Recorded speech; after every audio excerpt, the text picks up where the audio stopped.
చేసి పక్క రాష్ట్రాలతో కంపేర్ చేయకూడదు మరి అప్పుడైతే పక్క రాష్ట్రాల్లో పెరిగిన దాంతో కంపేర్ చేస్తున్నప్పుడు చంద్రబాబు టైంలోకి జగన్ టైంలోకి పెరిగిన దాన్ని ఎందుకు కంపేర్ చేయాలి?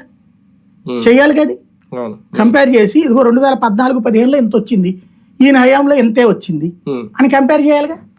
పెరిగిందిగా. నిన్న సరిగ్గా చెప్పాలంటే జగన్ ఇరికించాలనుకుంటే అది చెయ్యాలి. ఏమని, ఇదిగో మా హయాంలో అయితే కేవలం ఏడాదికి 7,500 కోట్లే వచ్చింది, అదే జగన్ 25,000 కోట్లు సంపాదించాడు అంటే మద్యాన్ని తాగిచ్చాడు జనాలతో, దుర్మార్గం చేశాడని చెప్పాలి. అది చెప్పడం మానేసి పక్క రాష్ట్రాల కంటే ఆదాయం తక్కువ వచ్చిందంటే తక్కువ తాగిస్తున్నట్లు లెక్క వస్తుంది కదా. అవును, అప్పటికిప్పుడు కంపేర్ చేస్తే అసలు వాస్తవాలు బయటపడతాయి, బయటపడతాయి అనేది ఒక భయం. కానీ ఇప్పుడు లిక్కర్ పాలసీలో కొత్త మార్పులైనా తీసుకురాబోతుందా ఇప్పుడు రాష్ట్ర ప్రభుత్వం? అంటే నేను చెప్పినట్టే మళ్ళీ కొత్త బ్రాండ్లు ఆహ్వానించడం, మద్య నియంత్రణ సంబంధించి ప్రధానంగా డీ అడిక్షన్ సెంటర్స్ వీళ్ళు పెడతామంటున్నారు. అసలు జగన్ దాని మీద దృష్టి సారించలేదు అనేది కూడా. డీ అడిక్షన్ సెంటర్స్ జగన్ టైంలోనూ ఉన్నాయి, చంద్రబాబు టైంలోనూ ఉన్నాయి, అంతకు ముందు ఉంటాయి. వెళ్ళేవాడు ఎవడు? ఉంటాయి అంతే.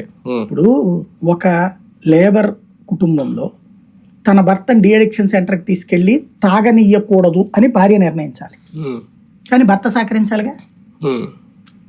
తాగడానికి నాకు ఇష్టం లేదని ఎవడన్నా అంటే అప్పుడు డీ అడిక్షన్ సెంటర్ దగ్గరికి వెళ్ళాలి. ఇక్కడ మనమే పాలసీ ఏం చెప్తున్నాం, జగన్ తాగనివ్వలేదు నేను తాగిస్తానంటున్నాం. జగన్ మంచి మంది ఇవ్వలేదు, బ్రాండ్లు